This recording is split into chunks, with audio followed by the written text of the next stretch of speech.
des entrepreneurs du web. Donc en fait, lorsque j'ai rédigé cette présentation, j'ai vraiment pris les risques majeurs. Quand je dis les risques majeurs, c'est vraiment ce qui va vous amener devant un tribunal. Et en fait, j'ai fait la synthèse de l'ensemble, on va dire, des risques juridiques d'une entreprise qui veut vendre en ligne. J'ai regardé, par exemple, côté conditions générales de vente, j'ai regardé côté CNIL, côté, voilà, j'ai regardé l'ensemble de la jurisprudence, hein, c'est-à-dire vraiment que des décisions de justice. Et j'ai fait une synthèse en disant, voilà vraiment un nombre assez important de risques qui sont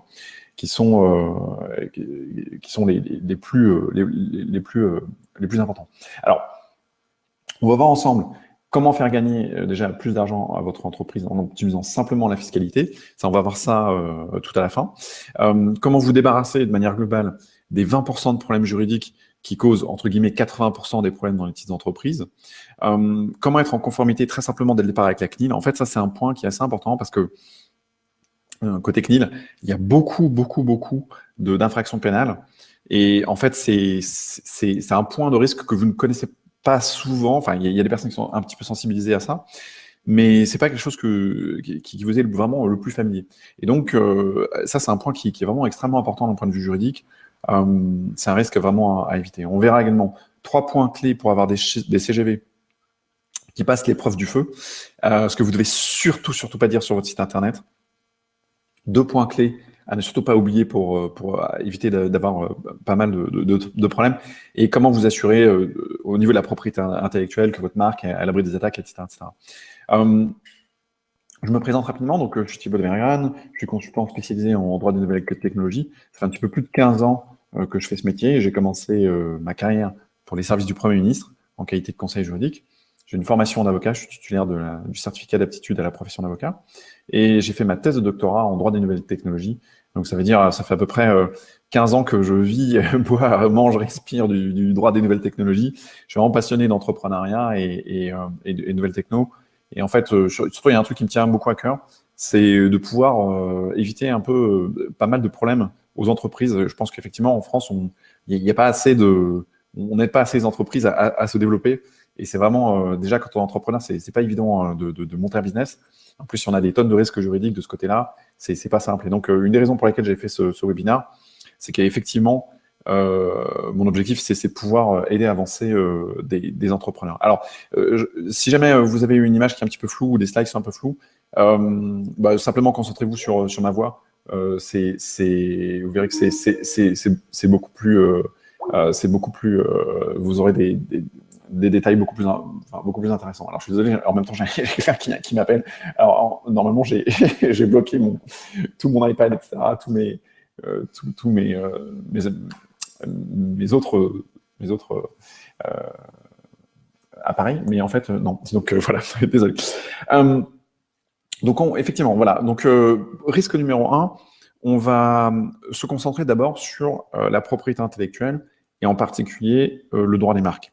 Pourquoi? Parce que au jour où j'ai commencé à rédiger cette présentation, je me suis rendu compte que, en fait, il y avait 3 entrepreneurs qui m'avaient contacté la semaine d'avant en me disant « j'ai déposé une marque et j'ai quelqu'un d'autre qui est en train d'utiliser cette marque et qu'en est-il ?» Et on en a discuté un petit peu. Effectivement, on s'est rendu compte que il y avait un problème majeur avec leur marque. En fait, ils pouvaient absolument rien faire. Et je vais montrer ça, c'est quelque chose qui est assez peu connu. C'est qu'en fait, quand vous souhaitez déposer une marque, la plupart des personnes se disent, OK, il faut simplement qu'elle soit disponible. Donc, on fait vaguement une recherche d'antériorité un petit peu sur Internet. Peut-être on fait une petite recherche d'antériorité à l'INPI, mais voilà. Et après, on la dépose. Mais une condition qui n'est absolument pas connue, qui est très peu connue des entrepreneurs ou des personnes simplement qui veulent déposer une marque, c'est qu'en fait, il faut que la marque ne soit pas descriptive. C'est-à-dire qu'en langage juridique, il faut que ce soit distinctif. Alors, cette condition, ce qu'on appelle la distinctivité, ça veut simplement dire qu'une marque ne peut pas être la simple description de votre activité. Alors, on oppose descriptif à distinctif. Donc, descriptif, qu'est-ce que c'est? Je vous donne quelques exemples. Vous allez comprendre ça de manière très, très claire. Un exemple est beaucoup plus parlant. Mirabelle. Par exemple, si vous vendez des Mirabelle, vous ne pouvez pas déposer la marque Mirabelle. En fait, techniquement, vous pouvez donner de l'argent à l'INPI, vous pouvez donner de l'argent à l'État, l'État va prendre l'argent, mais en fait, d'un point de vue purement juridique, vous n'aurez pas de marque. Votre marque, vous aurez déposé une marque, mais la marque n'aura pas de validité juridique. C'est-à-dire que si vous voulez la faire valoir, si vous voulez aller devant un tribunal et faire valoir vos droits, eh bien, les juges prononceront la déchéance de votre marque. Pourquoi? Parce qu'elle ne respecte pas cette condition qui est la distinctivité, parce que votre marque est uniquement descriptive. En fait, réfléchissez, c'est simple. Pourquoi cette condition existe? Bien simplement parce que si elle n'existait pas, moi, je serais le premier à déposer la marque manger, dormir ou taxi, par exemple, qui sont des termes tellement génériques qu'effectivement, en fait, ça permettra à n'importe qui de monopoliser complètement le langage, quasiment, le langage ou l'utilisation normale de n'importe quel terme. Et donc, ça bloquerait complètement toute activité, toute forme d'activité. Donc, pour éviter ça, en fait, on a mis en place une condition qui est cette condition de distinctivité. Il faut que, en fait, la marque ne présente pas de relation évidente avec le produit ou le service. Il faut qu'il y ait un certain caractère arbitraire. Alors, je vous donne d'autres exemples de marques qui sont descriptives. Par exemple, appeler Radio Taxi pour une société de taxi, eh bien, ça, c'est descriptif. Donc, vous ne pouvez pas avoir cette marque-là. C'est pas possible. La marque n'est pas valable. Éclair au chocolat, si vous avez une pâtisserie, vous ne pouvez pas appeler votre marque Éclair au chocolat. A contrario, on prend maintenant, je donne quelques exemples de termes qui sont distinctifs, c'est-à-dire qui ne présentent pas de relation évidente avec le produit. Par exemple, Baby Dry. Baby Dry, ça, c'est une marque qui est pour des couches culottes qui est tout à fait distinctive. On en connaît plein des marques qui sont distinctives. Coca-Cola, Danone, Onkyo, Samsung, etc. Il y a plein de marques de ce côté-là. La distinctivité peut également se déduire de la fantaisie du message. Par exemple, la vache qui rit. Ça, c'est un très bon exemple de marque qui fonctionne très bien. C'est vraiment une marque très distinctive.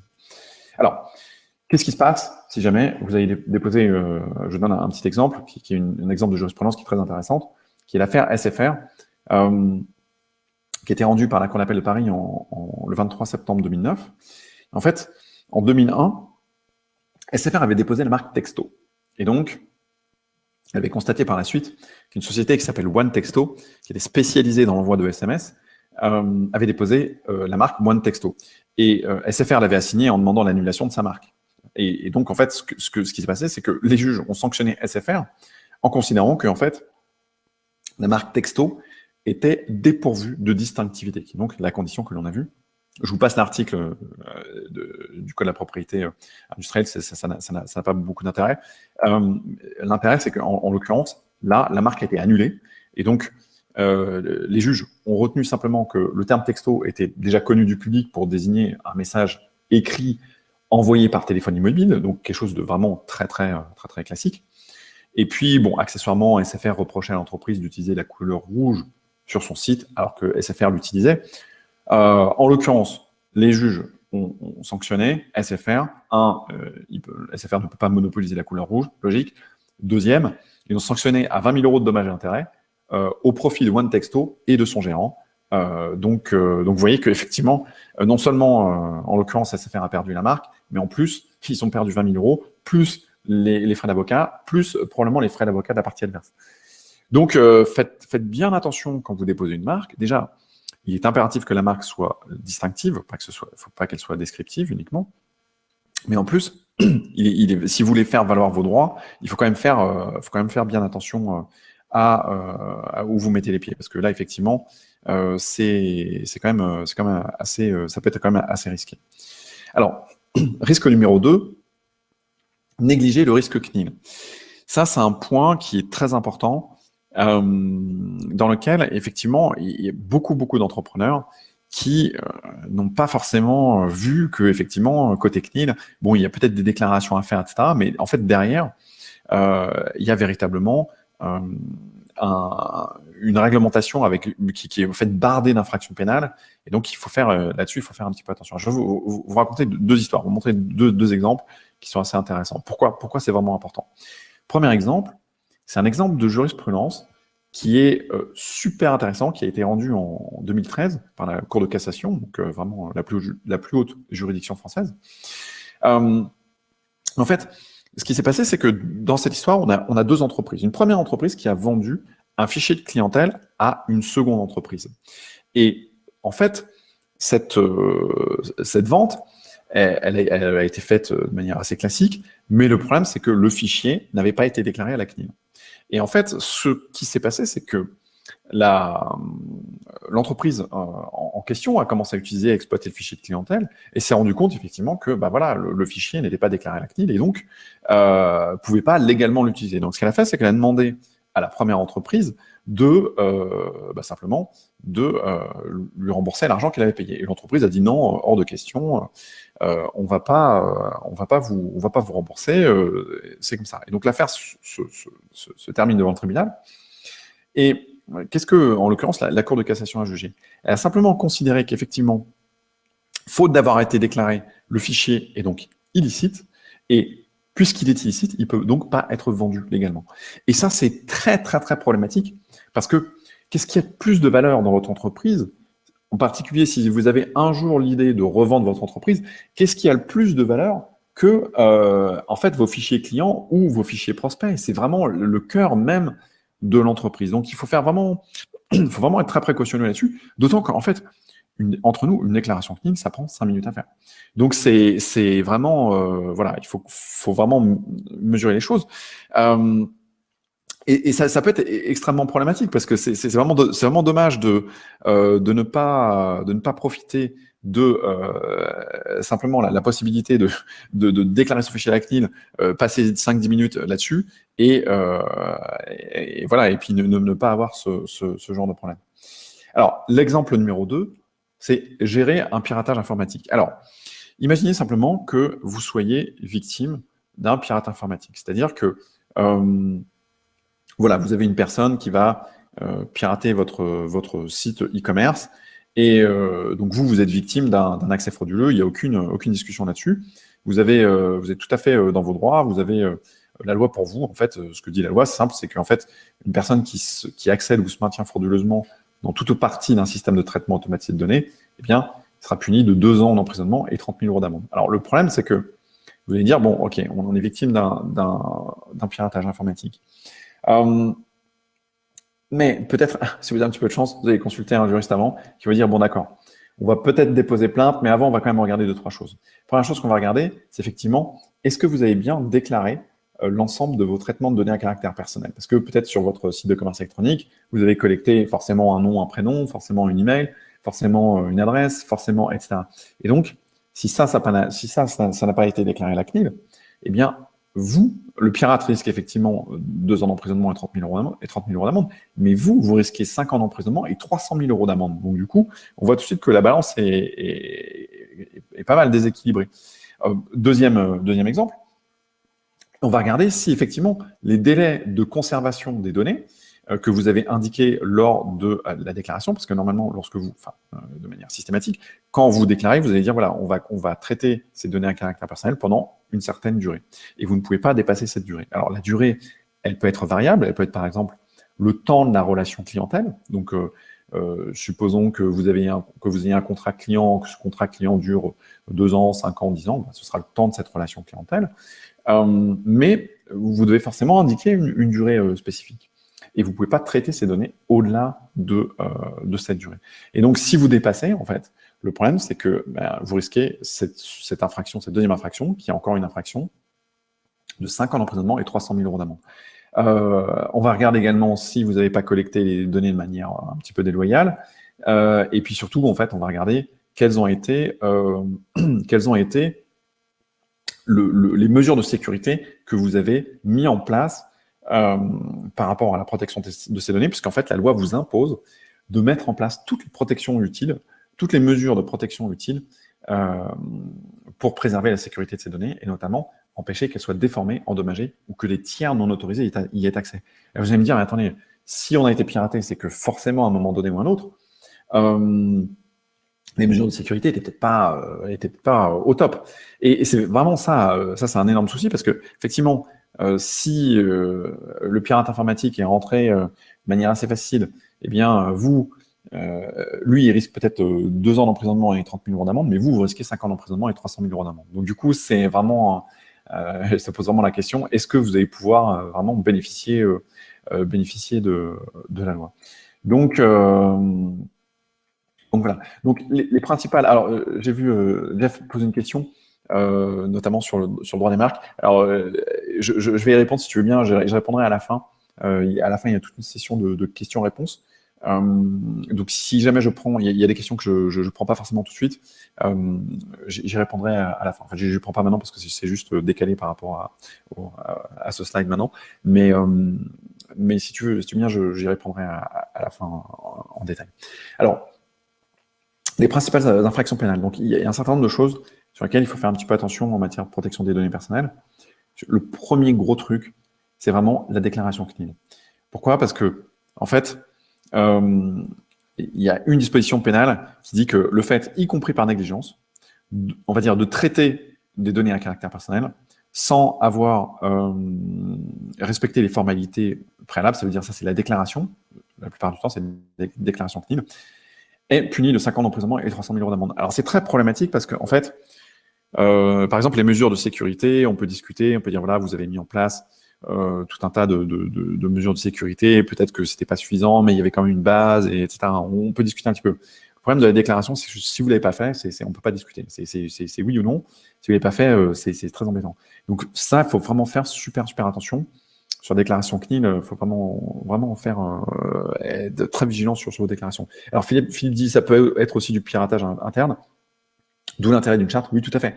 Ça peut tout à fait être un piratage interne ou un piratage externe. Il faut faire vraiment attention. Et c'est vrai que côté charte informatique, par exemple, si vous avez une entreprise et des salariés, c'est très important d'avoir une charte informatique parce que ça va permettre de définir dans quel cas un salarié peut utiliser ou pas le système informatique et jusqu'où il peut l'utiliser.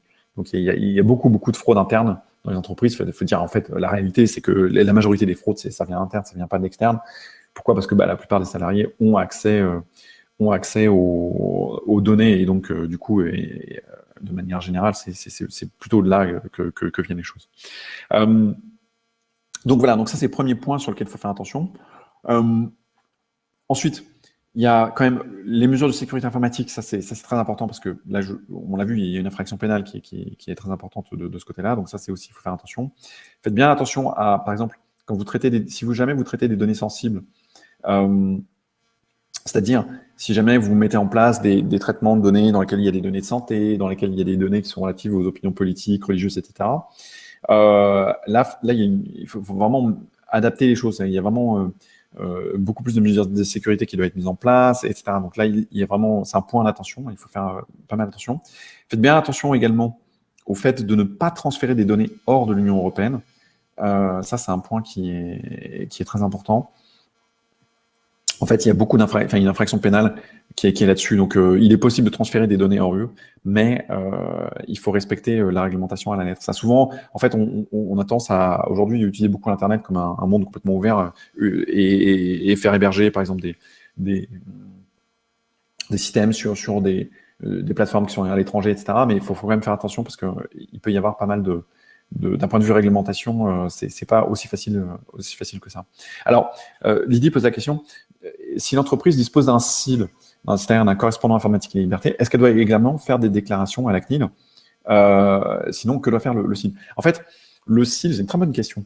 Le CIL, comme son nom l'indique, le correspondant informatique et liberté, en fait, il a une mission qui est de tenir un registre. Donc, du coup, toutes les organisations qui ont un CIL, elles font directement la déclaration au CIL. Elles ne le font plus à la CNIL.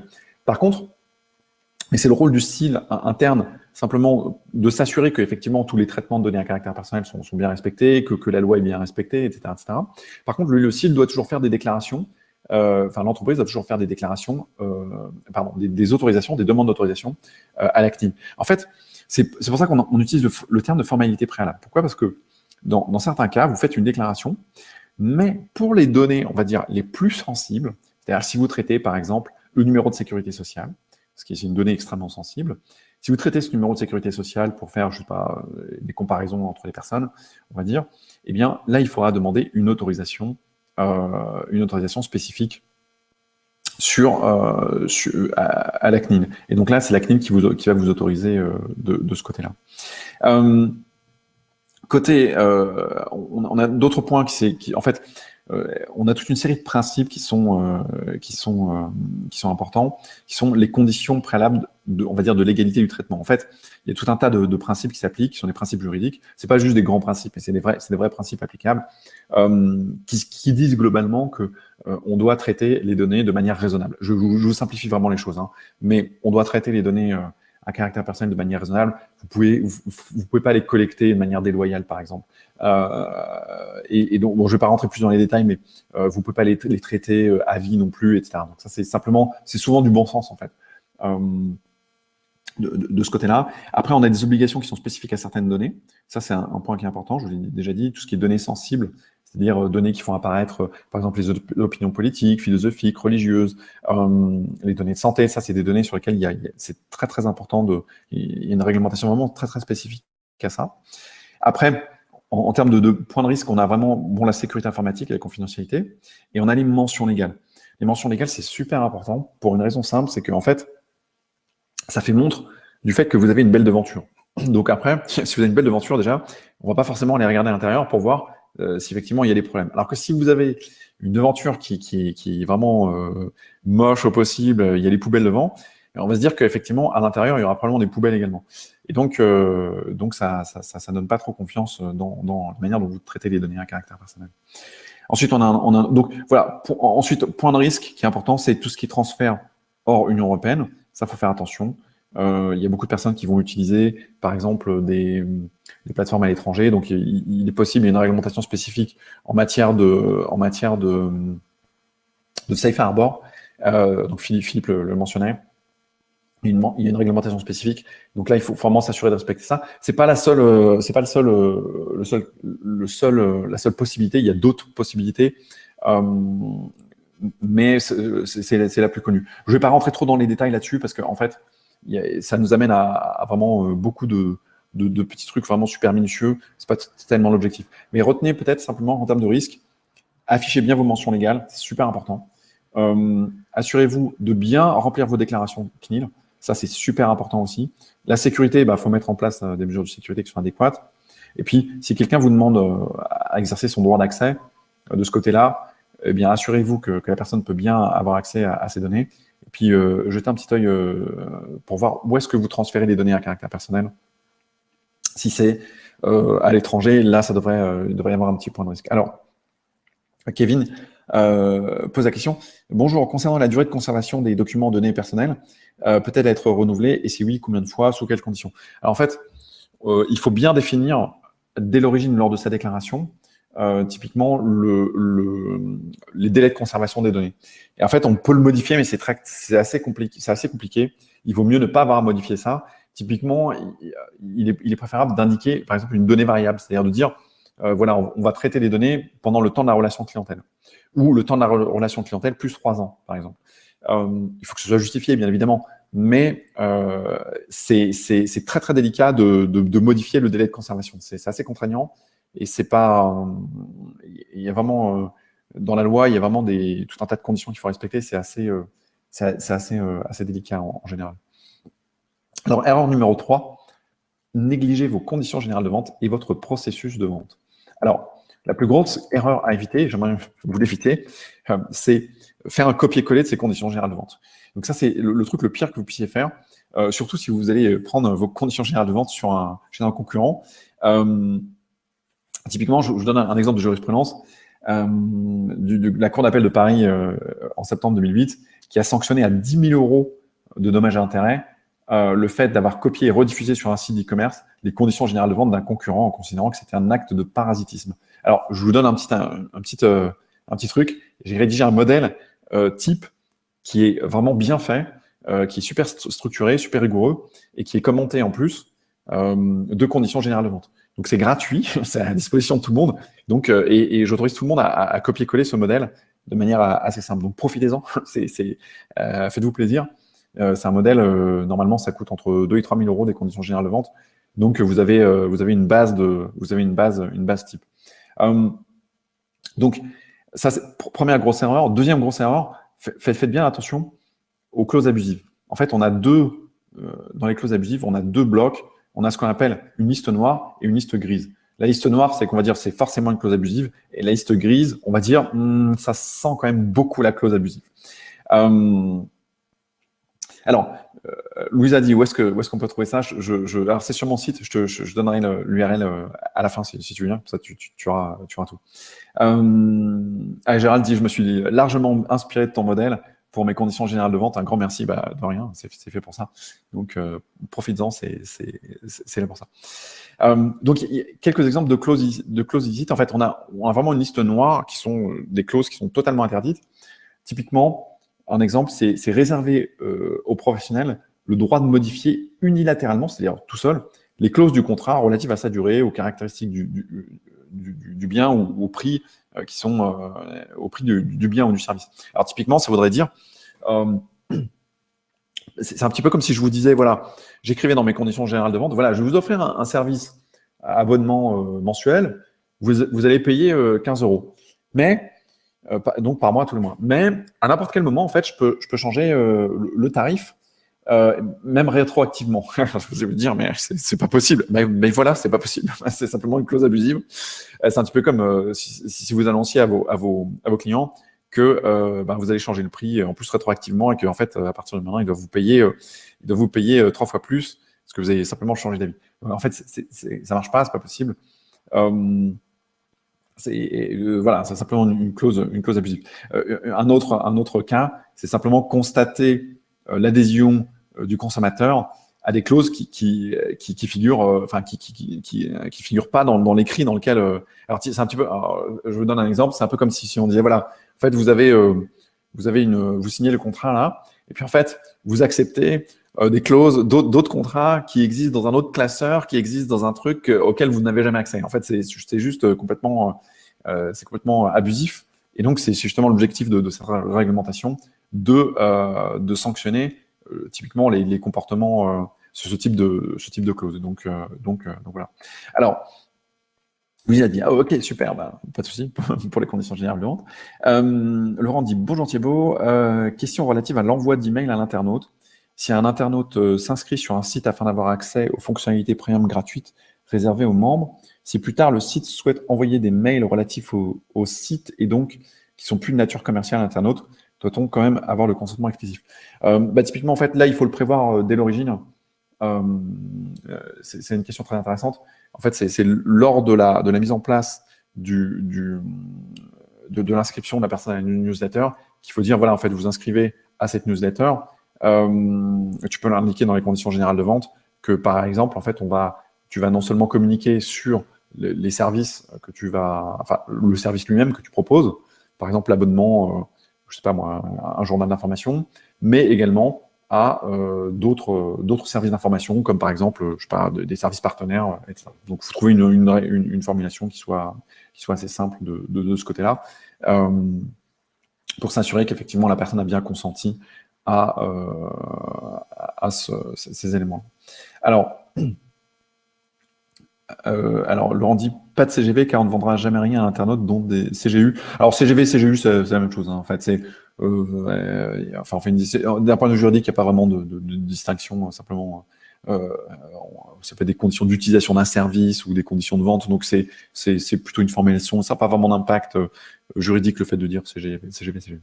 Alors attention au prix. Alors ça, faites super gaffe. C'est encore un point majeur. Là, en fait, c'est vraiment assez intéressant parce que la jurisprudence est extrêmement sévère là-dessus.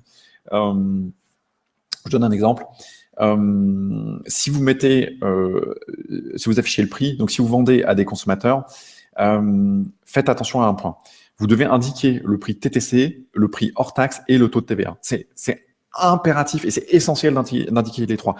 Le problème, c'est que vous n'avez pas forcément l'impression que c'est important. C'est absolument critique. Faites-le, c'est hyper important. Pourquoi? Simplement, en fait, parce que derrière, il y a beaucoup d'abus qui ont été faits avec le prix. Simplement, les personnes pensaient qu'effectivement, elles achetaient un consommateur pensait qu'il achetait quelque chose à 100 €. En fait, c'est 100 € hors taxe, Et donc, en fait, on le rajoutait ensuite, etc. Et donc, du coup, ça passe assez mal, en fait. Du coup, la jurisprudence et la réglementation est très sévère sur l'indication du prix. Pourquoi? Parce que c'est quelque chose qui est sujet à beaucoup d'abus.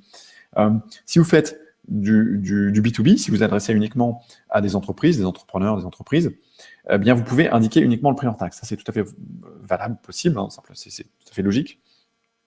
Mais il faut indiquer que c'est une limitation de clientèle dans les conditions générales de vente. C'est très important aussi, puisqu'effectivement, vous allez vous adresser uniquement à cette clientèle et pas aux consommateurs.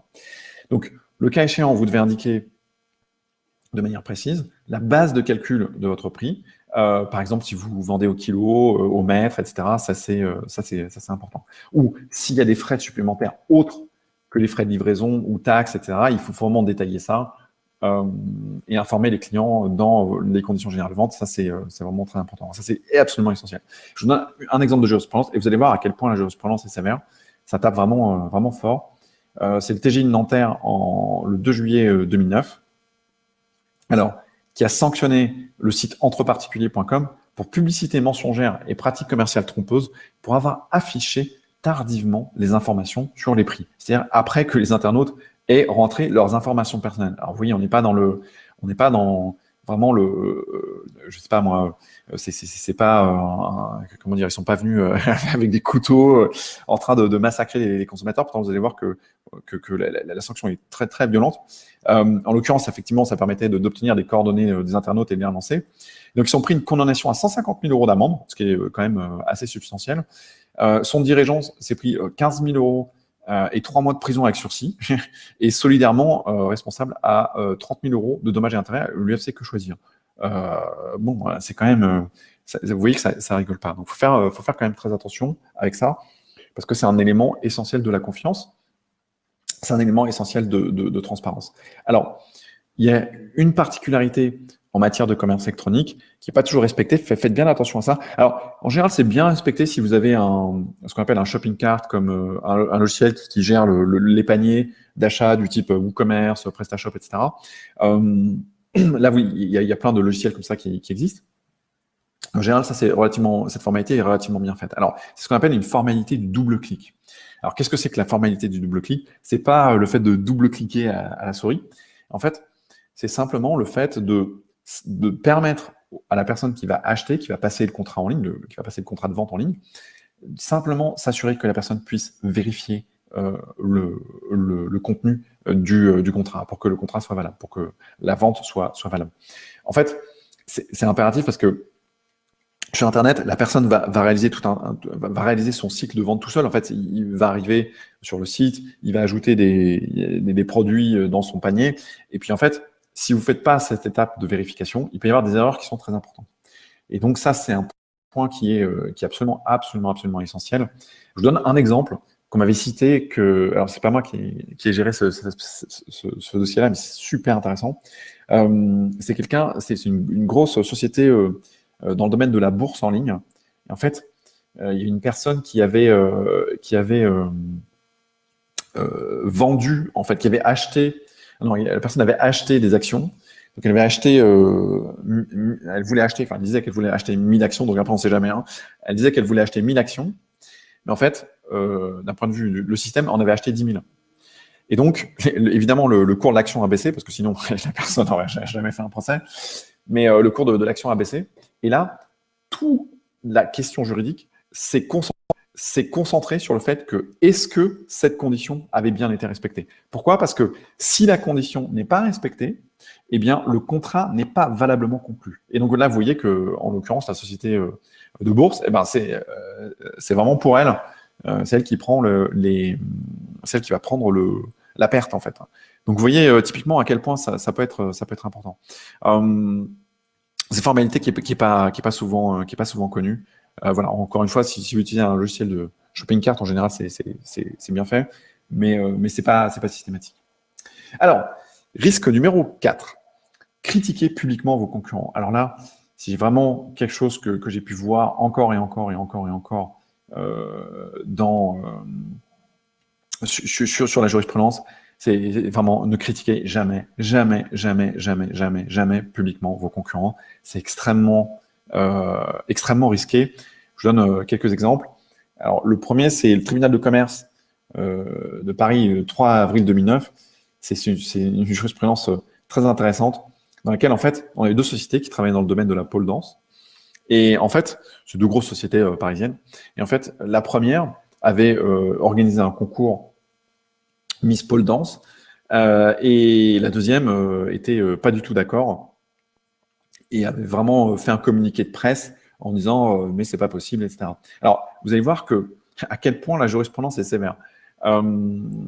Puisque là, en l'occurrence, la société a été condamnée, la société qui a simplement envoyé son communiqué de presse, elle s'est fait condamner et vous allez voir pourquoi. C'est très, très intéressant. C'est vraiment très subtil. Alors, en l'occurrence, que disait le communiqué de presse? Il disait « L'élection devenue Miss Pole Dance et Séduction est en voie de faire passer les pôles danseuses sérieuses, encore une fois, pour ce qu'elles ne sont pas, et de donner une image erronée de cette belle activité. D'autre part, le mélange de cette élection avec l'élection de la Pink Princess ne peut en aucun cas être de bonne aloi et présente un intérêt sulfureux, évident. » Alors j'insiste sur sulfureux, pour la presse qui ne ratera pas l'occasion d'assimiler la pole dance à la danse haute.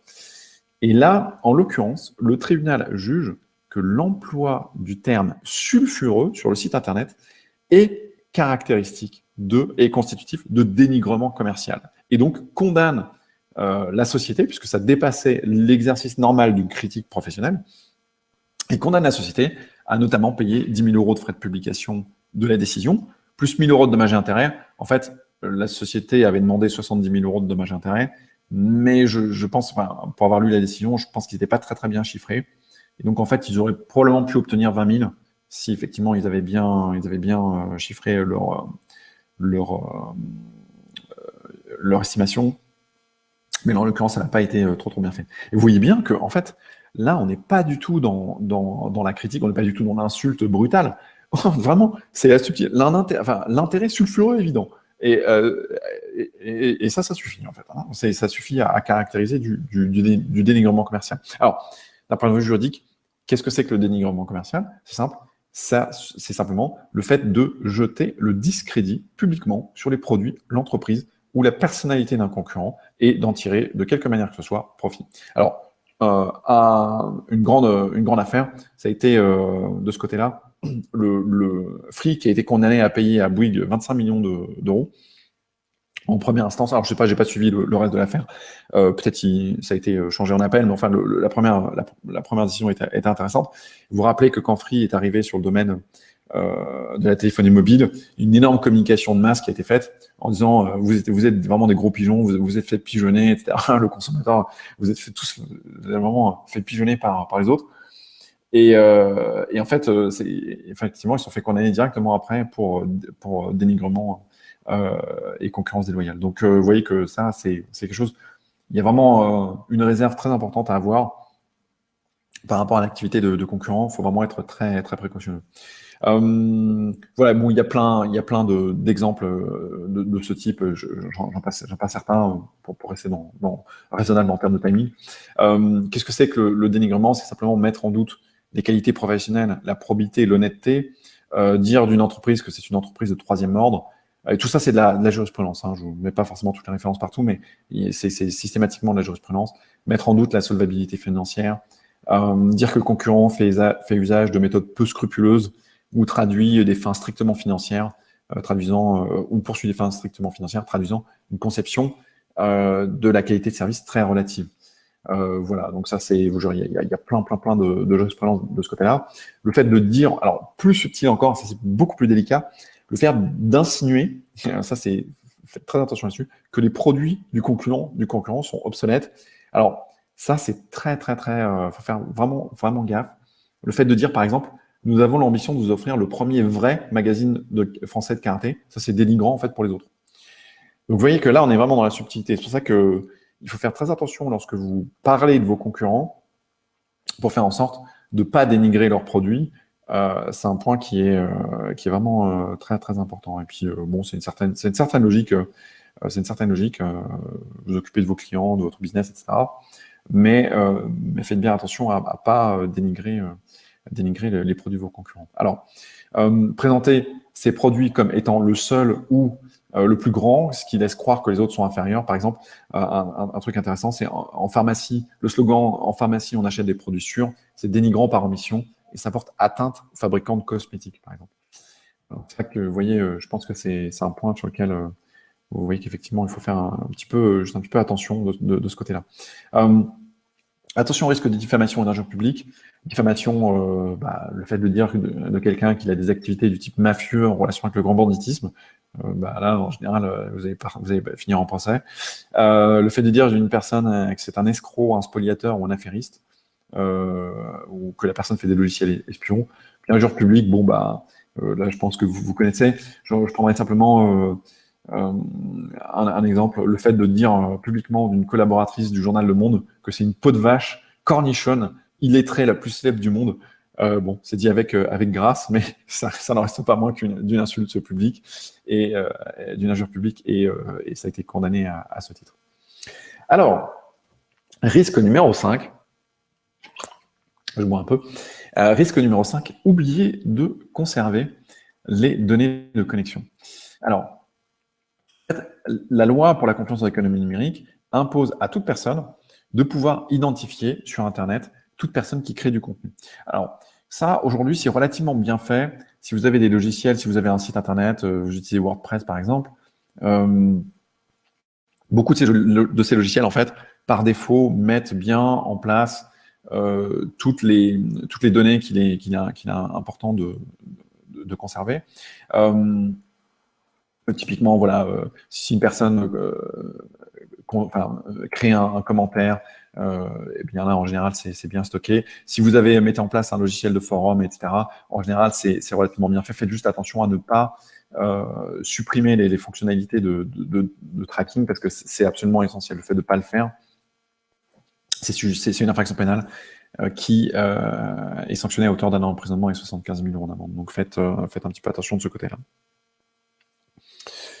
Risque 6, oublier de transférer des droits de propriété intellectuelle par contrat. Ça, c'est encore une fois, sur la partie les données de connexion, c'est moins fréquent. Si vous avez un forum, là, ça vous concerne, il faut faire un petit peu attention. Mais alors, par contre, le risque 6, ça, c'est quelque chose que on voit hyper souvent, en fait. Il y a plein de personnes qui ne sont pas du tout au courant de la manière dont fonctionne la propriété intellectuelle.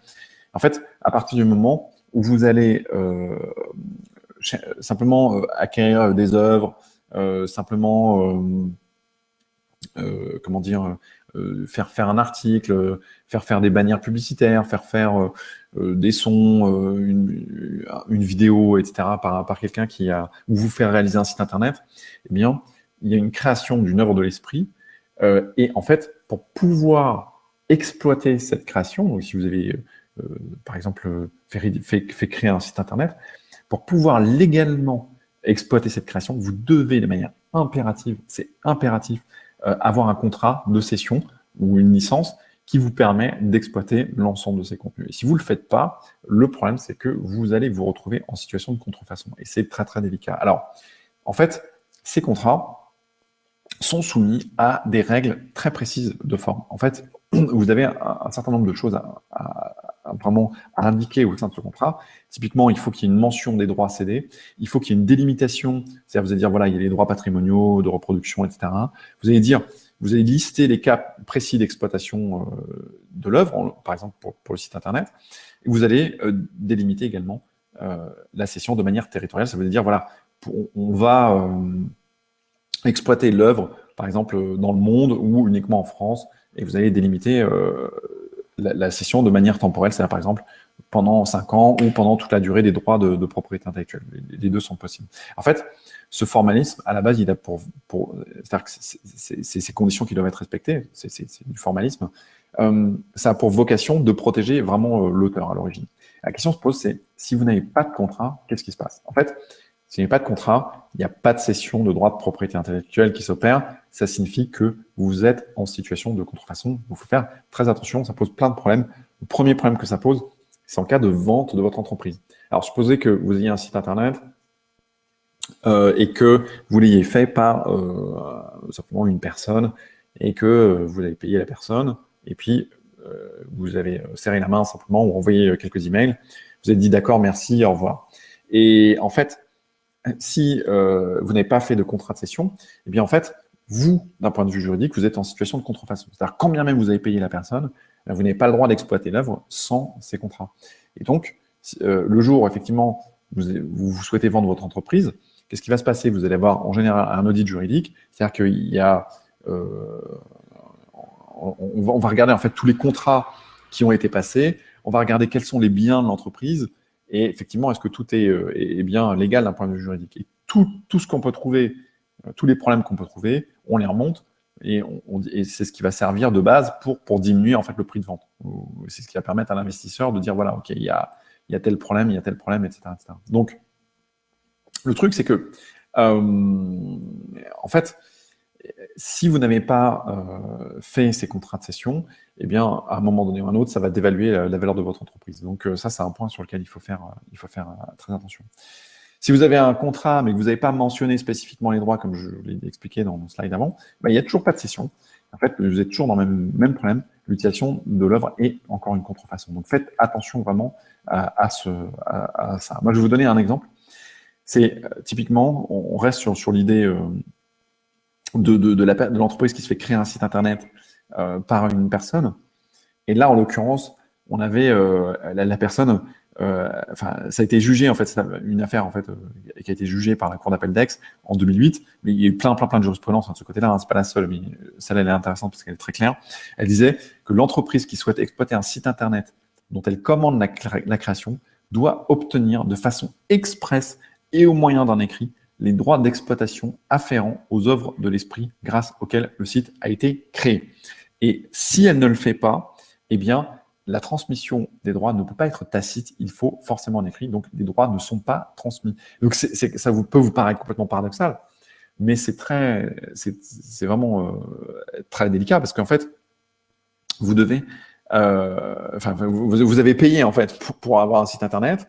Vous avez le site internet, mais vous n'avez pas le droit de l'utiliser parce que vous n'avez pas les droits de propriété intellectuelle. Ça peut vous paraître paradoxal, mais la loi est, la loi est comme ça. Aujourd'hui, c'est malheureux, mais c'est comme ça. Donc voilà. Peut-être, j'en profite pour faire une pause assez courte pour peut-être que vous puissiez me dire déjà à ce stade. Qu'est-ce qui vous impacte le plus? Moi, ça m'intéresse toujours de savoir. Je sais qu'il y a plein de personnes qui ont posé des questions lors de l'inscription au webinaire. Et c'est vrai que c'est toujours intéressant de pouvoir lire voilà, qu'est-ce qui vous préoccupe le plus. Je sais qu'il y avait des personnes qui étaient préoccupées qui étaient plus préoccupés par les conditions générales de vente ou qui étaient plutôt préoccupés par la propriété intellectuelle, etc., comment éviter de se faire plagier. Et à ce stade, qu'est-ce qui vous semble, parce qu'on a déjà vu pas mal de choses, qu'est-ce qui vous semble être, vos risques principaux? Profitez-en pour juste me dire en quelques mots ce qui vous impacte le plus. Et en même temps, j'en profiter pour répondre à quelques autres questions. Donc, Jeff posait la question, est-ce que c'est pareil pour les flyers? Oui, en fait. Toutes les œuvres de l'esprit, toutes les créations, on va dire, sont soumises à ce régime-là. Donc, ça, c'est un point sur lequel... qui est tout à fait le cas. Donc là, il faut que tu saches effectivement ce qu'il en est de ce côté-là. Alors Neil dit CGV et CNIL. Ouais, voilà, ça c'est un gros point en général. C'est vrai que la CNIL, c'est quelque chose qui est.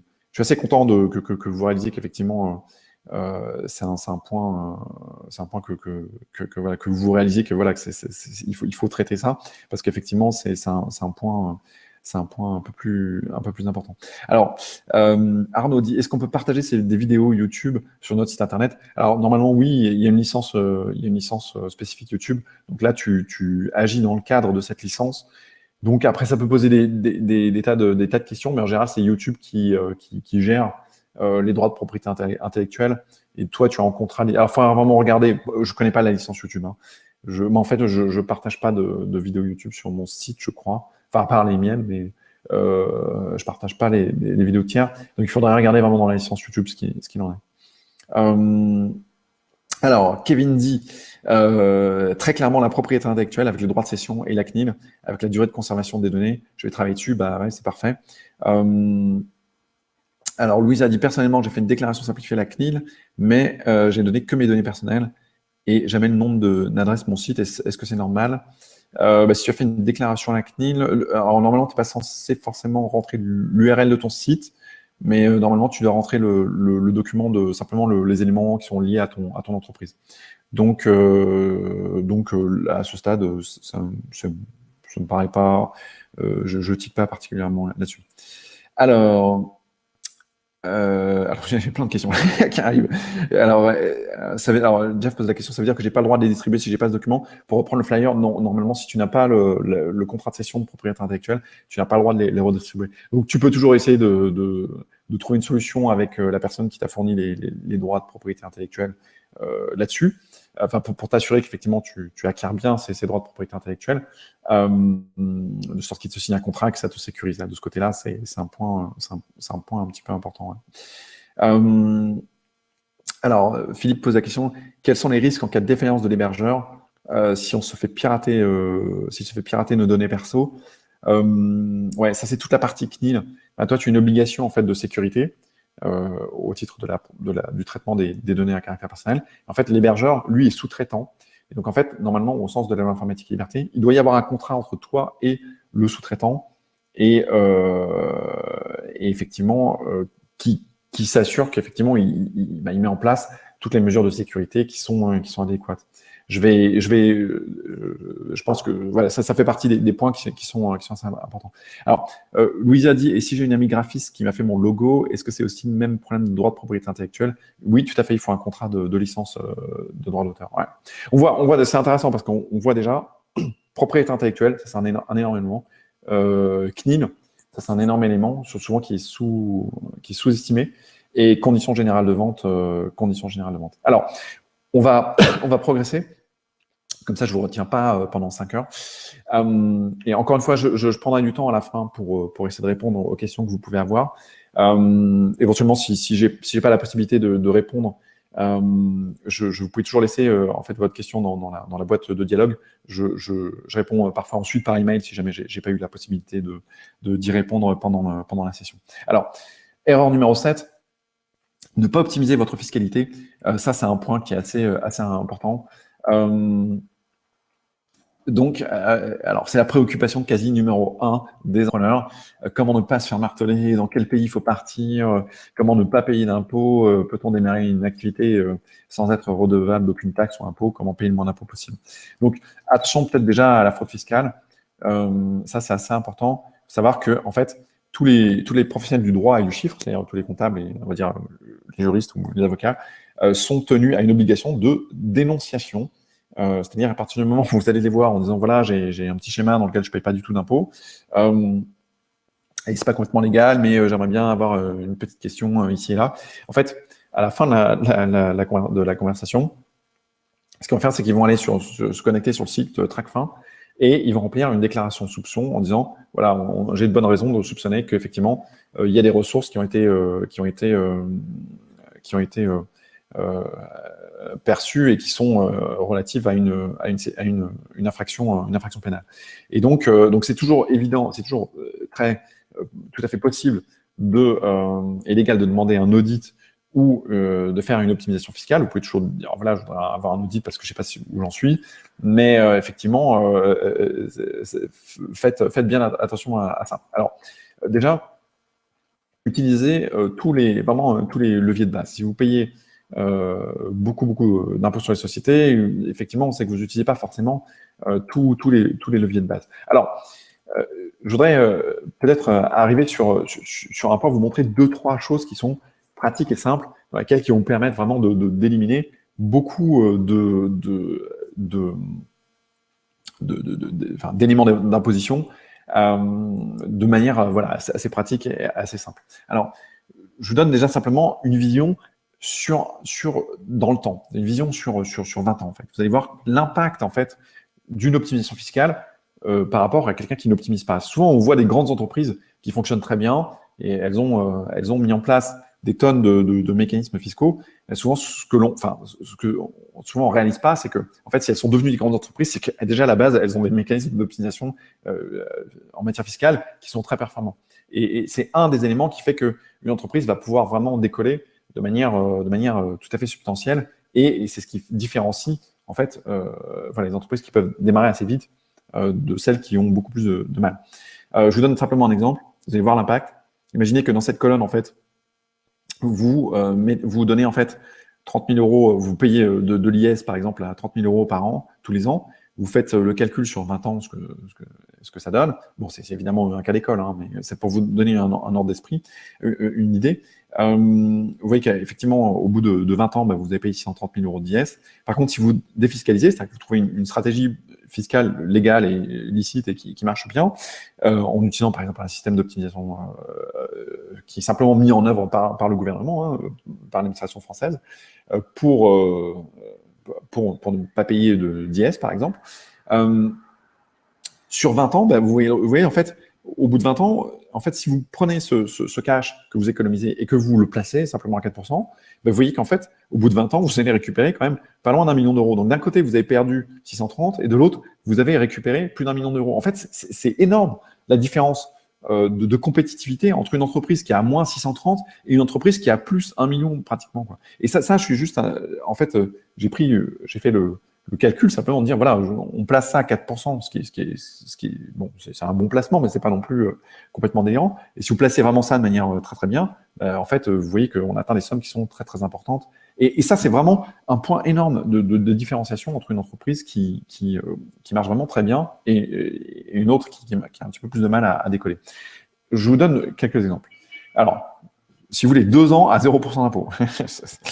Et alors, je vous donne exactement le mécanisme, comment ça marche. Une manière simple de le faire, alors il y a plein de stratégies fiscales, il y a des tonnes de choses à faire, mais je vous donne des choses qui sont simples et très opérationnelles, qui peuvent être mises en place avec très peu de réflexion, de sorte que voilà, les choses soient faciles à mettre en œuvre. Donc, une stratégie, c'est de placer votre entreprise dans ce qu'on appelle une AFR, une zone d'aide à fiscalité régionale. Il y a 100% d'exonération d'IS sur les 24 premiers mois. Ensuite, vous avez sur les 12 mois suivants, vous avez une exonération à 75%, ensuite 50%, ensuite 25%.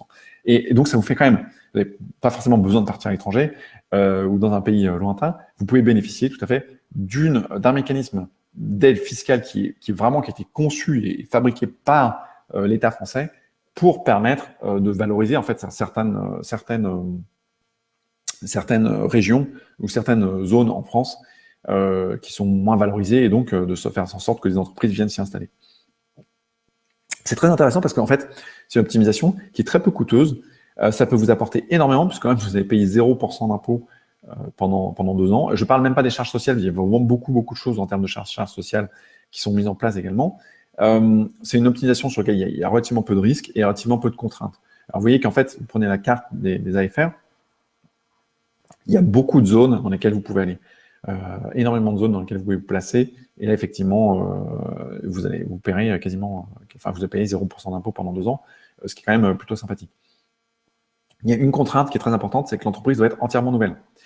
Si vous commencez en tant qu'auto-entrepreneur, en fait, vous pouvez, c'est grillé, vous ne pourrez rien faire. Vous ne pouvez pas passer d'auto-entrepreneur à une entreprise en AFR, c'est pas possible. Donc voilà, faut le savoir.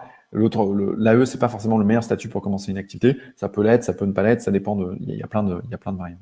Un autre exemple, c'est vraiment le crédit d'impôt innovation. C'est assez classique.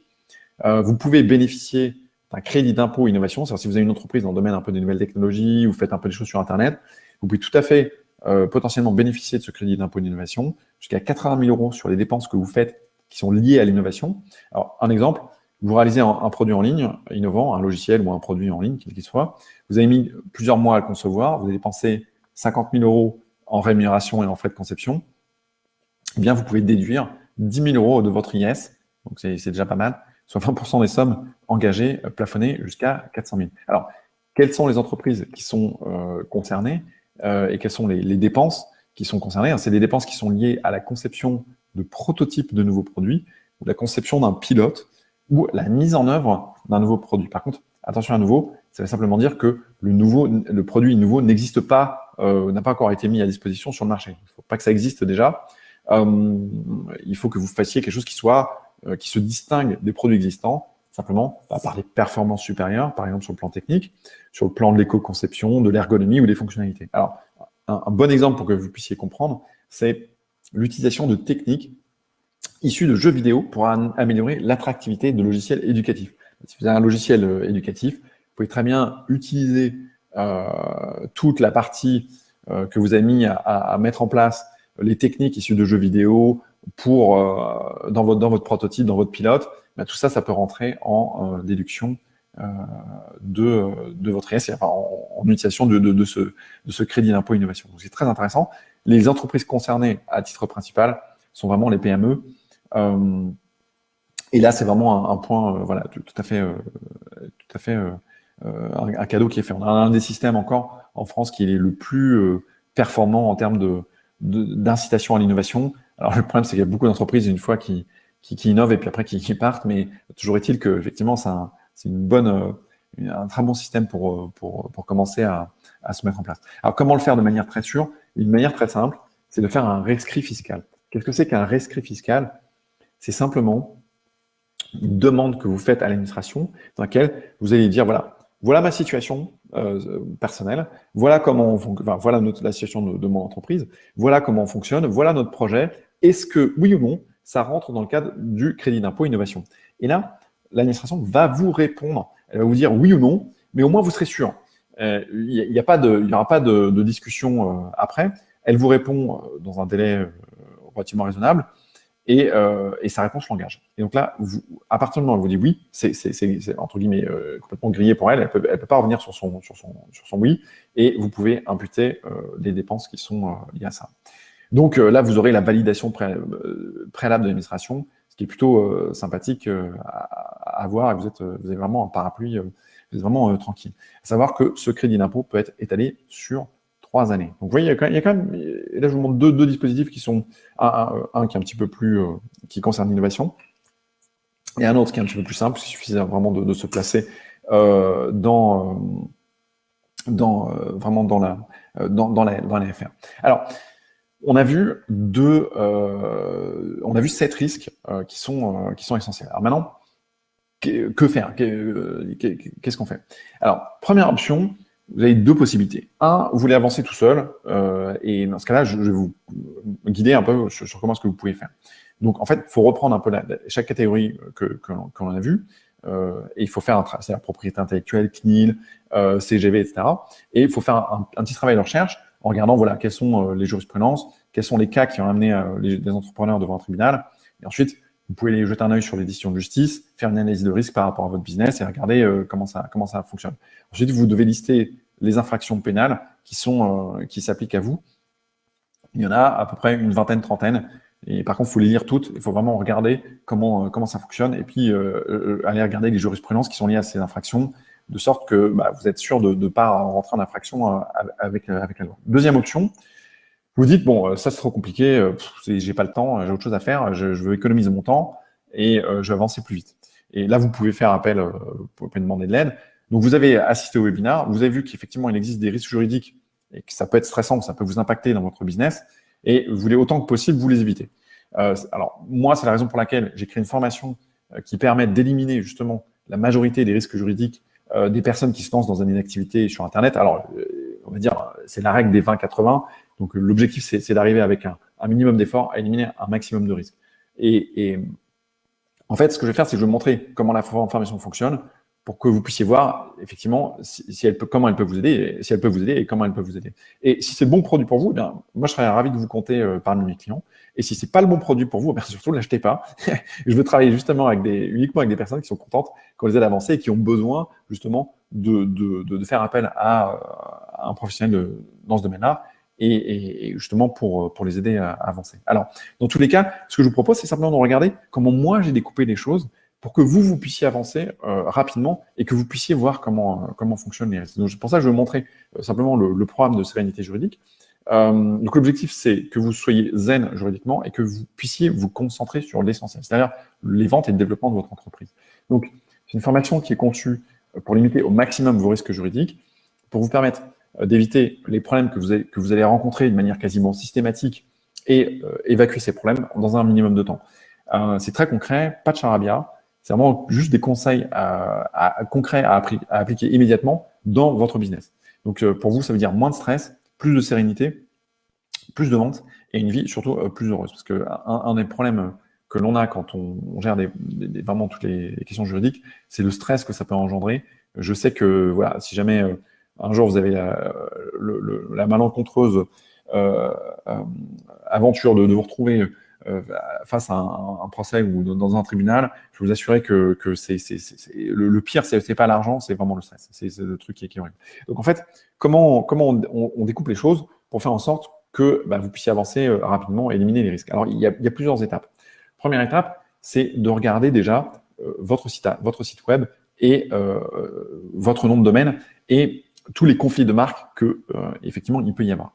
Alors, effectivement, ça c'est un point qui est très important parce que votre nom de domaine, en fait, peut entrer en conflit avec des marques existantes. Et donc l'objectif de ce module-là, c'est déjà de vous assurer, si vous le souhaitez, que vous puissiez déposer votre marque de manière assez simple et que de sorte de vous mettre un peu à l'abri d'autres prédateurs et que vous puissiez simplement vous assurer que vous n'empiétez pas sur d'autres marques. Et moi, je vous explique de manière très simple comment mettre ça en place. Et une fois qu'on a fait ça, simplement, en fait, on met en place des mentions légales obligatoires. Ça vous évite une infraction d'1 an d'emprisonnement et 75 000 € d'amende. Alors, Sandra pose une question, je vais répondre juste à la fin. Il n'y a pas de souci, je vais prendre juste quelques minutes pour finir de montrer comment fonctionne cette formation et tous les points que vous devez effectivement traiter à un moment donné à un autre. Donc voilà, j'essaie de donner simplement une estimation financière de ce que ça vous permet, de ce que vous allez retirer de ça. De gérer les risques, gérer l'ensemble de ces risques qui sont liés aux marques. Deuxième élément, à partir du moment où vous avez un nom de domaine et à partir du moment où vous commencez à avoir un site internet, vous allez produire du contenu. À partir du moment où vous produisez du contenu, va se poser la question de la propriété intellectuelle. Puisque là, on va se demander comment vous protégez vos idées, comment vous protégez vos créations, quels sont vos droits vis-à-vis des articles, des images, des logiciels, ou des formations que vous pouvez développer ou que vous pouvez utiliser, comment exploiter ces droits, c'est-à-dire céder des licences, mettre en place un système de licences de droits d'auteur, etc. Et puis également, comment éviter de vous faire piller vos écrits ou vos créations. Et légalement, pouvoir utiliser des contenus tiers. Ça, c'est très important que vous puissiez être complètement rassuré de ce côté-là, parce que vous avez vu qu'effectivement, il y a tout un tas de peaux de banane sur lesquelles vous pouvez glisser, et donc il faut faire un petit peu attention. Et tout ça, que vous puissiez utiliser tous ces contenus, justement, en ayant de manière sereine et sans vous faire poursuivre pour plagiat. Donc moi, c'est vrai que j'ai pris cette capture d'écran parce que c'est super intéressant. Il y a une personne qui m'avait qui avait laissé ça dans les messages, qui avait dit « J'ai échappé à une société X qui m'a demandé 700 € pour une image que j'avais prise sur un site et qui n'était pas libre de droit. Globalement, il te laisse quelques mois, et après, il te réclame de l'argent. Et voilà. Donc ça c'est une mésaventure qui arrive à beaucoup de gens, malheureusement. Il y a pas mal de gens qui utilisent des œuvres à droite à gauche sans se rendre compte qu'effectivement, en fait, ils enfreignent les droits de propriété intellectuelle. Et après, maintenant, il y a tout un business qui se développe sur le fait d'aller réclamer de l'argent aux gens qui ont exploité ces droits. Alors, c'est pas tout à fait complètement, je trouve, pas complètement moral comme business, mais bon, c'est un business qui marche, et donc il y a plein de gens qui semble-t-il, qui sont fait avoir avec ça. Donc ça, deuxième module, protéger votre propriété intellectuelle, c'est vraiment essentiel de ce côté-là. Donc une fois que vous avez créé du contenu, et là on arrive sur toute la propriété, sur la partie CNIL, une fois que vous avez créé du contenu, vous commencez à avoir du trafic sur votre site, et donc vous avez naturellement commencé à collecter des données à caractère personnel, les personnes vont vous contacter, vous allez mettre en place une liste CNIL, etc., une liste d'emails, une newsletter, et là, vous allez rentrer vraiment dans toute la partie CNIL, où là, il va falloir vous assurer que vos fichiers prospects clients sont bien en conformité avec la CNIL. C'est particulièrement important si vous utilisez des logiciels d'emailing ou ce qu'on appelle un autorépondeur pour envoyer des emails à votre audience. Ça, c'est essentiel. Donc, justement, on va voir là comment vous devez déclarer, avec quelle fréquence on doit déclarer les fichiers, etc. Ça, c'est vraiment l'objectif de ce module. Et puis, on a vu qu'effectivement, si vos fichiers ne sont pas conformes, ça peut poser un obstacle assez sérieux à la vente de votre entreprise, où ça va dévaluer vraiment sa valeur, ce qui est vraiment dommage. Donc, on va voir ça comment éviter tout ça. Et voilà, donc là, voilà, il y a pas mal de valeurs là-dedans. Ça vraiment vous évite, vous évitera vraiment des infractions pénales de ce côté-là. Donc c'est quelque chose qui est simple, mais qui vous permettra d'avancer de manière assez claire et de réduire vraiment vos risques. Quatrième module, donc vous avez mis en place votre site, vous avez du trafic, vous avez collecté des données à caractère personnel, et là, il faut quand même jeter un petit œil sur comment on peut gérer vos responsabilités d'éditeur de site, notamment sur tout ce qui est diffamation et e-réputation. Ça, c'est absolument essentiel, puisque vous êtes, en tant qu'éditeur, vous êtes légalement responsable du contenu diffusé. Donc, on va voir les principaux risques juridiques auxquels vous êtes exposé, comment les éviter.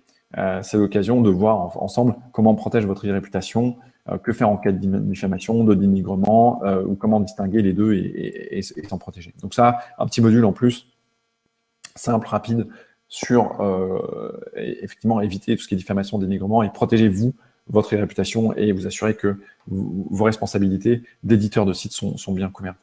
Le cinquième module, et ça c'est un point vraiment voilà, bien très important, c'est comment vendre en ligne de manière légale et mettre en place vos conditions générales de vente. Donc vous devez avoir des conditions générales de vente et vous devez respecter un processus légal. Et ça, au-delà simplement du document, les CGV, il y a tout un processus autour de ça qui est important et que vous devez respecter au niveau du process de commande. Donc, on va voir comment mettre en place ces fameuses CGV. Vous allez avoir un modèle en plus sur lequel vous basez qui vous évitera beaucoup de casse-tête et on verra quelles sont les pratiques commerciales trompeuses à éviter parce que je n'ai pas mentionné ça, mais il y a beaucoup de pratiques commerciales trompeuses sur lesquelles il faut vraiment avancer dessus, il faut vraiment jeter un œil de manière assez précise. Parce qu'il y a beaucoup de points, c'est un peu miné de ce côté-là, il faut vraiment faire attention. Voilà. Donc voilà, je vous disais en fait des conditions générales de vente, c'est facile entre 2 et 3 000 euros. Donc là, on va voir pas mal de choses ensemble. Donc il y a vraiment beaucoup de valeur dans ce module-là. Et sixième module, là c'est pour faire plaisir aux entrepreneurs que vous êtes. Ou si vous avez un projet d'entreprise, quelle fiscalité, quel statut, c'est un peu les points vitaux de l'entrepreneuriat. C'est vraiment des questions que tout le monde se pose. Comment optimiser un peu sa fiscalité, quels sont les mécanismes simples à utiliser pour éviter de payer des impôts en trop, et comment vous protéger efficacement d'une fiscalité excessive. Alors, c'est pas une formation sur la fiscalité, hein, mais c'est l'occasion de voir un peu quels sont les statuts les plus intéressants, quelles sont vraiment les grandes lignes de ce qu'il faut faire ou pas faire de ce côté-là. Donc voilà, donc ça encore les points vitaux de l'entrepreneuriat. Là, il y a plein de petits modules, il y a plein de petites choses qui vont vraiment vous avancer de ce côté. Voilà. Alors, comment fonctionne la formation? En fait, c'est simple, les cours de sérénité juridique sont disponibles en vidéo, consultables en ligne, ou au format audio pour tirer parti de votre temps dans les transports, pour suivre des cours sans que ça vous demande davantage de temps. Donc, c'est accessible partout dans le monde. Et vous pouvez suivre l'information à votre rythme. Donc ça, c'est vraiment très agréable parce qu'il y a beaucoup de personnes qui ont une activité assez importante et qui vont dire, voilà, en fait, là, j'ai une semaine, donc je vais pouvoir me pencher sur un module, je vais pouvoir essayer d'éliminer mes risques juridiques. Puis après, j'ai beaucoup de travail, donc du coup, voilà, je suis plus en retrait par rapport à ça. Puis je reviens un mois après ou 2 mois après, dans lequel j'ai un petit peu plus de temps. Donc du coup, ça, c'est vraiment bien parce que c'est un point qui est absolument vraiment très pratique pour tous les entrepreneurs. Donc, si vous retiriez juste de la formation, simplement peut-être une chose, par exemple, d'éviter le fait de vous retrouver dans un tribunal ou d'éviter de vous faire plagier votre propriété intellectuelle partout sur Internet ou simplement d'éviter de payer des milliers d'euros de frais d'avocat pour un procès. À votre avis, est-ce que ça vaudrait le coup? Je pense que plutôt oui. Moi, de mon côté, j'essaie de déterminer un prix qui soit le plus cohérent possible. Alors, c'est jamais facile en fait de déterminer le prix d'un produit. Parce qu'effectivement, mon souhait principal, c'était de permettre aux entrepreneurs qui démarrent de pouvoir le faire le plus facilement possible, en toute sérénité. Mais en fait, on regarde d'une certaine manière le temps qu'on a passé. Alors moi, en tant qu'expert, j'ai passé quand même 3 mois de travail à temps plein. J'avais même une stagiaire sur ce produit. Et donc, en fait, si je calcule mon taux horaire par le nombre d'heures que j'ai passé, par le nombre de jours, ça fait une somme absolument monstrueuse. Et donc, j'ai essayé de déterminer. Je me suis dit, par rapport à la valeur que j'offre, un prix de 595, ça me paraissait assez raisonnable. Imaginez en fait que vous éliminez beaucoup de risques juridiques, que vous économisez du stress, et que vous évitez en fait de perdre votre argent, vraiment des choses qui servent à rien. Facturer ce tarif pour un produit qui vous permet d'économiser facilement entre 3 et 5 000 euros, ça me paraissait quand même assez raisonnable. Mais en fait, je m'assurais que vraiment le prix soit pas un problème et que tout le monde puisse avoir vraiment accès à la formation. C'est parce que je pense qu'en fait, on a beaucoup besoin, quand on est entrepreneur, en France en particulier, on a besoin d'aider les entrepreneurs. Et mon objectif, c'est de faire en sorte que vous puissiez avoir accès à cette formation de manière assez simple. Donc, j'ai décidé de vous faire une offre qui soit le plus irrésistible possible et de vous donner en fait accès à la formation pour un tarif de 195 € hors taxe. Ça fait 234 € TTC si mes calculs sont bons. De sorte que voilà, tout le monde puisse y avoir accès de manière simple. Alors, je vous mets dans une petite boîte de côté, la petite boîte de dialogue, le lien pour que vous puissiez rejoindre la formation. Je vous donne quelques témoignages simplement pour vous montrer voilà, quelles sont les personnes qui sont passées au travers de cette formation, qu'est-ce qu'ils en disent. Alors, Nicole disait « Merci Thibaut pour cette formation zen pour entrepreneurs e-commerce. Elle est vraiment très bien conçue. Les vidéos sont claires, concises, agréables à suivre. Le droit devient un vrai plaisir. » Ça, c'est un compliment très sympa parce que j'ai beaucoup bossé pour rendre les choses très didactiques. Elle disait « Tu as donné le meilleur de nous pour nous motiver. Cette formation se consulte comme une encyclopédie. C'est bon de savoir qu'elle nous accompagnera en ligne tout au long de notre aventure e-commerce. Merci de nous accompagner par la réponse aux commentaires autant que par des emails. » Jérémy du site Simple to Fit disait « La formation juridique sérénité juridique porte bien son nom. Après avoir suivi les 2 premiers modules, j'ai déjà pu écarter 2 sources d'ennuis potentiels, les conflits de marque et de droits d'auteur. Au milieu de cette jungle juridique française, Thibaut nous éclaire avec des vidéos. Au prix d'une seule consultation, cette formation permet de mettre ces sites à l'épreuve des balles. C'est vraiment quelque chose qui manquait sur le marché français. » Ou encore Bruno Rebaud de newmarketer.com, il disait « Une formation indispensable pour ceux qui ont un projet de blog ou de site internet. C'est très didactique et complet. C'est bourré d'exemples sur ce qu'il faut faire et pas faire. Nul n'est censé ignorer la loi. Et cette formation, c'est la formation juridique délivrée par un professionnel, vous informe et vous donne toutes les clés pour éviter des ennuis. » En fait, maintenant, vous avez 2 options. Soit, première option, vous faites rien et vous continuez à accumuler les problèmes et vous prenez les risques effectivement, de vous retrouver tôt ou tard confronté avec des ennuis judiciaires éventuellement et tout le stress qui va avec. Ou deuxième option, c'est faire un petit investissement comparé à la tranquillité d'esprit que vous allez avoir en retour et apporter un maximum de sérénité et de sécurité à votre business. Et accessoirement, vous économisez les 3 mois de travail que moi j'ai mis à temps plein à concevoir cette solution. Alors, je vous offre des bonus. Alors, les bonus, c'est sympa. C'est d'abord, je vous offre 2 ans d'accès à la plateforme. C'est une valeur de 295 € que je mets en plus sur la table. Normalement, c'est un accès juste d'1 an, mais là, je vous offre 2 ans d'accès à la plateforme. Deuxième bonus, je vous offre en plus mon tableau de simulation fiscale pour les auto-entrepreneurs sur Excel. C'est un petit tableau qui est très sympa, qui permet de regarder combien vous avez mis, puis vous allez pouvoir modifier en fait en fonction de tout un tas de paramètres, de faire des estimations par rapport voilà, ce qui vous permet d'être le plus efficace en termes de charges sociales, en termes d'impôts, etc. Et on prend quelques petites options. Voilà, c'est un petit bonus, un petit truc sympa que j'avais conçu, tout au début de la formation. Voilà, c'est un truc qui est assez sympa à utiliser. Bonus numéro 3, je me suis dit, qu'est-ce que je pourrais vous donner qui soit encore plus utile, qui vous permettent d'avancer dans le cadre de l'entreprise, de l'entrepreneuriat de manière générale. C'est simplement mon propre tableau de bord de gestion de mon entreprise. Ça, en fait, je me suis dit, voilà, c'est un truc qui est simple, qui fonctionne sous Excel. Et en fait, ça vous permet si vous n'avez pas déjà un tableau de bord de gestion, ça vous permet de rentrer voilà, vos clients, quels sont vos clients principaux. Et ça va calculer tout seul quels sont vos clients principaux, combien vous avez généré de cash par mois, etc., etc. Et ça, c'est un truc… j'avais fait faire ça par un programmeur sous Excel. Ça m'avait coûté à peu près 300 €. Donc ça, je le donne à tout le monde. Donc vous voyez qu'il y a quand même voilà, beaucoup de valeur dans cette formation. Alors Alexandre pose la question, est-ce qu'on peut souscrire à tout moment dans l'année? En fait, pas vraiment. Parce que en fait, je fais plutôt moi, je vends essentiellement par webinar. Et donc, en fait, soit c'est un webinar que je fais dans lequel tu tombes au bon moment. Et dans ce cas-là, tu as cette promotion. Soit, en fait, la plupart du temps, en fait, la formation n'est même pas forcément accessible. Ou alors, si jamais tu peux y accéder, ça va être à un prix beaucoup plus important, en fait, que le prix que je fais. Donc, je fais une promo. Après, bon, voilà, je sais que je veux pas trop pousser à l'achat si c'est pas le bon moment, voilà. Mais c'est plutôt, en fait, là, t'as quelques jours pour bénéficier de la promotion. En tout cas, l'objet de la formation, c'est de vous permettre d'être zen et serein par rapport au risque juridique de votre entreprise. et de vous permettre de vous concentrer sur l'essentiel. Voilà, j'en ai terminé.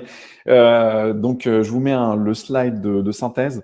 Jeanne qui dit « Ça y est, commandé par PayPal ». Ben, bienvenue, Jeanne. Je suis content de pouvoir t'aider en fait dans ton entreprise d'entrepreneuriat.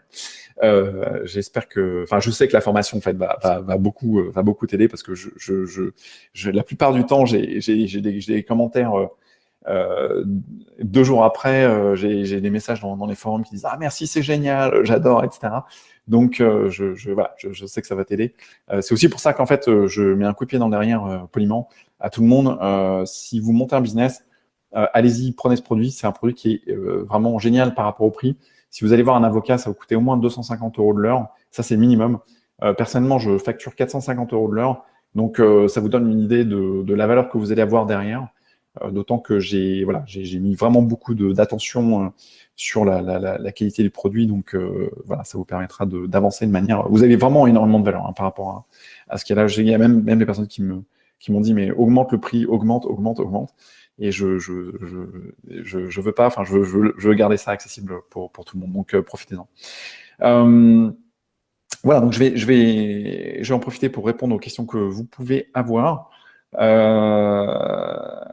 Alors,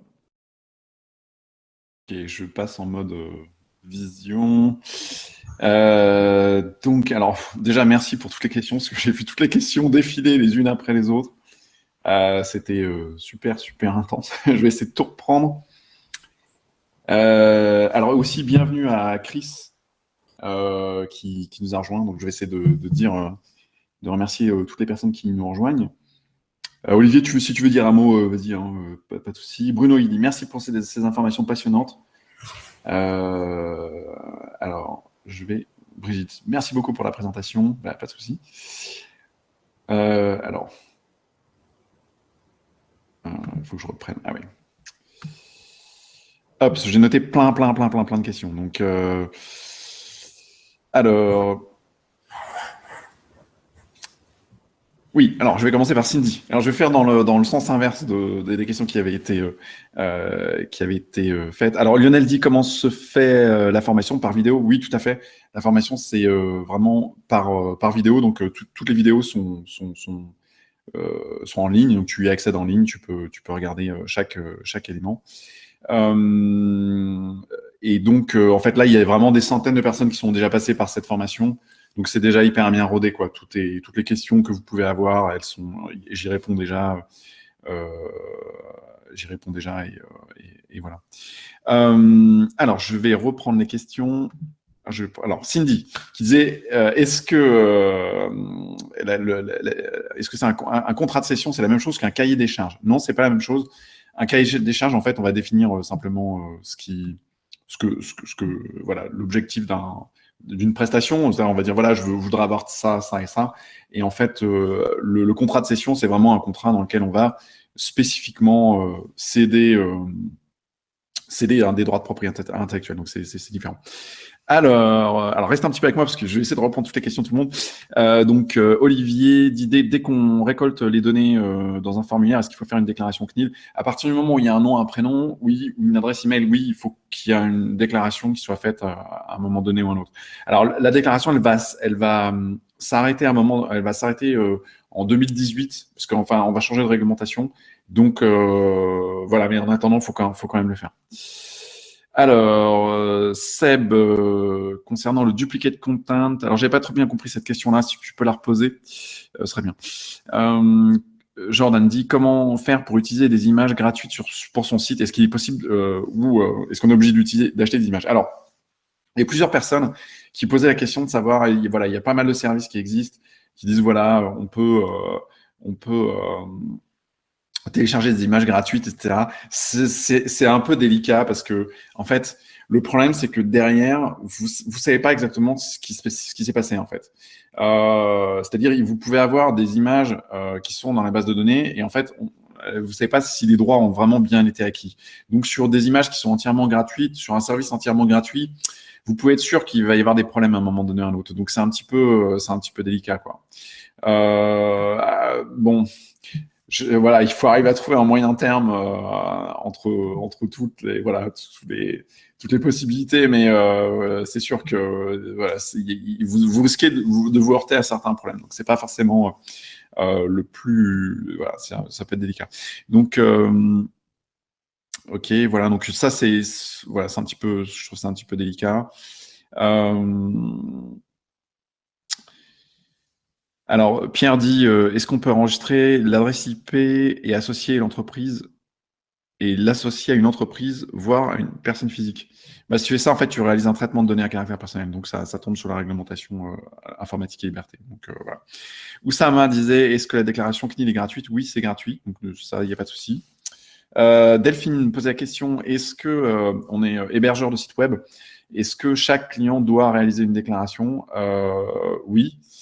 Ou est-ce que vous pouvez le faire Non, en fait, vous avez un principe vous êtes sous-traitant, et donc dans ce cas-là, c'est pas à vous de le faire. Pourquoi? Parce que si c'était à vous de le faire, en fait, vous pourriez partir avec les données. Ce seraient vos données, en quelque sorte, et donc vous pourriez partir avec ces données-là et en faire ce que vous voulez. C'est pas du tout la même logique. En fait, la loi distingue vraiment deux choses. Il y a d'un côté la notion de je suis responsable du traitement des données personnelles, et de l'autre côté le sous-traitant. Donc si vous êtes sous-traitant, vous n'avez pas à faire la déclaration, vous n'êtes pas aussi chargé de responsabilité. Vous avez des responsabilités, comme par exemple assurer la sécurité, mais ce ne sont pas vos données. C'est-à-dire que vous ne pouvez pas partir, vous ne pouvez pas prendre les données, les mettre dans une valise et partir avec. Vous devez simplement traiter ces données vraiment en fonction des instructions qui sont données par le responsable. Alors, Marc disait, ouais, comment est-ce qu'on est sûr qu'une image est vraiment libre de droit? C'est une vraie question difficile. En pratique, c'est assez délicat. Alors, tu peux toujours argumenter ta bonne foi, tu peux toujours dire, voilà, en fait, j'ai téléchargé sur un site, etc. Mais ouais, c'est pas très facile, quoi. Donc, si vous avez d'autres questions qui sont relatives à la formation, n'hésitez pas à les poser. Hein. Voilà, je vous ai dit, enfin, là, c'est vraiment l'occasion, si vous avez des questions qui sont relatives à comment fonctionne la formation, etc. Je suis là pour y répondre, il n'y a pas de souci. Donc voilà, je vais essayer de reprendre. Ça tire dans tous les sens, donc j'essaie de reprendre un petit peu les choses. Alors,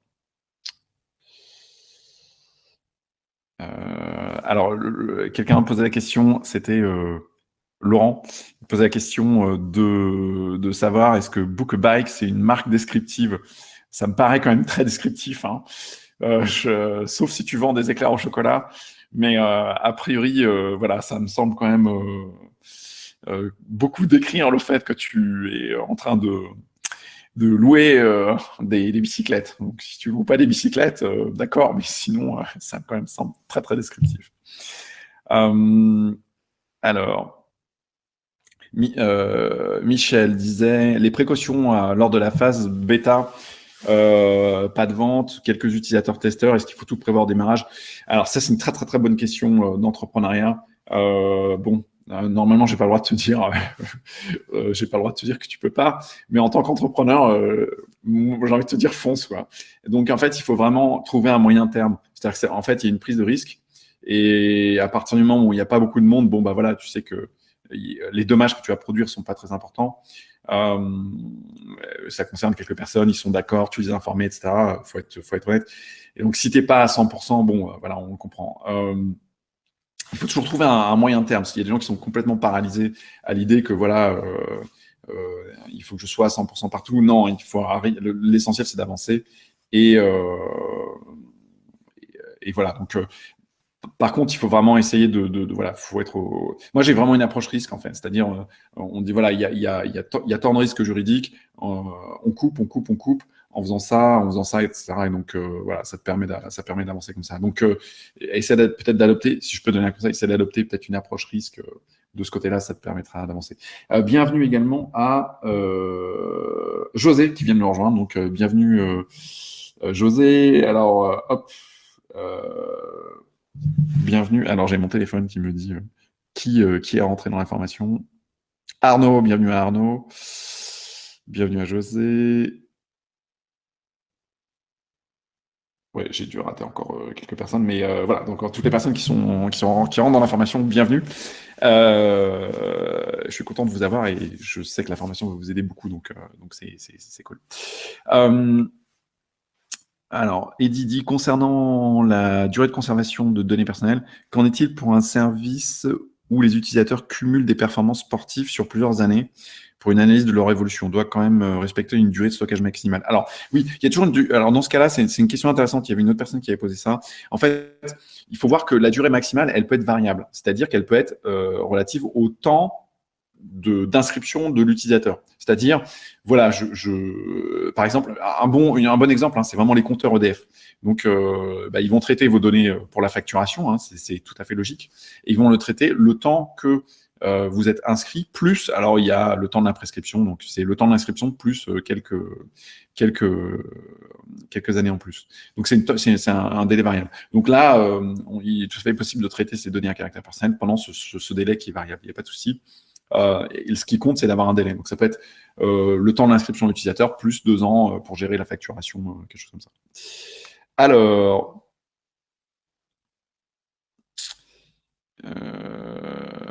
ok, Hugo, j'ai vu ton message. Michel, à bientôt. Alors, Laurent avait posé une question super intéressante aussi. Comment gérer les articles invités sur un blog? Est-ce qu'il faut faire un contrat de cession de droit d'auteur? Alors, c'est super délicat. Et là, on trouve encore, on retombe un peu sur la question de Michel. C'est-à-dire, voilà, jusqu'où il faut être à 100% ou pas à 100%. Alors, si vous avez des articles invités, faut savoir qu'effectivement, normalement, pour pouvoir exploiter ces articles, vous devez avoir un contrat de cession de droit d'auteur, parce que vous avez il faut une licence d'exploitation de l'œuvre. C'est vrai, le problème, c'est que si on fait une session écrite systématiquement, ça peut être très difficile.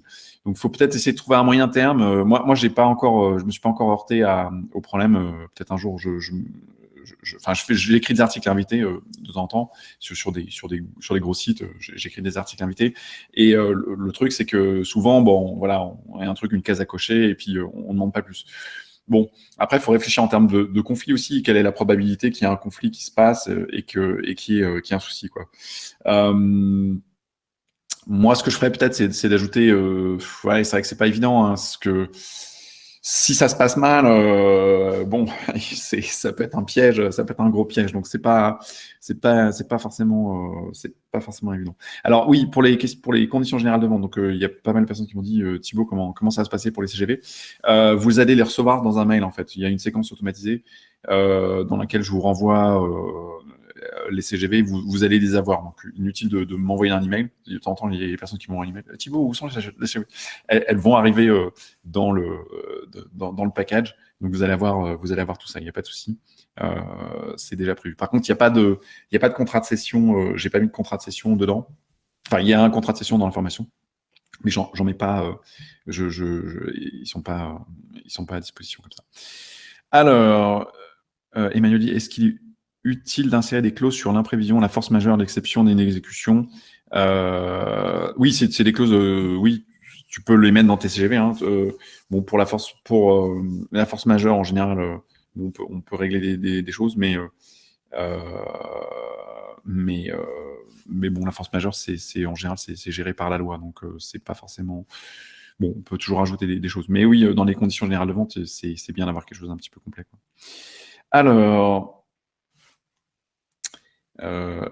oui, Laurent a posé une question aussi. Le fait de se déclarer spécialiste dans son domaine, est-ce que c'est dénigrant?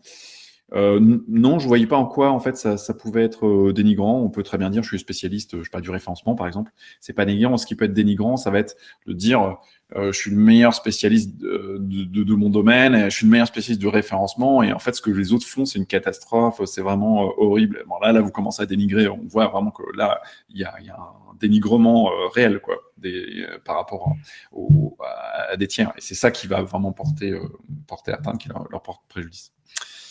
Alors, Fabien disait aussi, super point, mais le dénigrement, ça compte si c'est vrai. Alors, ça, c'est une très, très bonne question, parce que il y a une autre personne qui a posé la question sur en disant que oui, il y a beaucoup d'entreprises qui font la publicité comparative, etc. Alors, c'est tout à fait possible.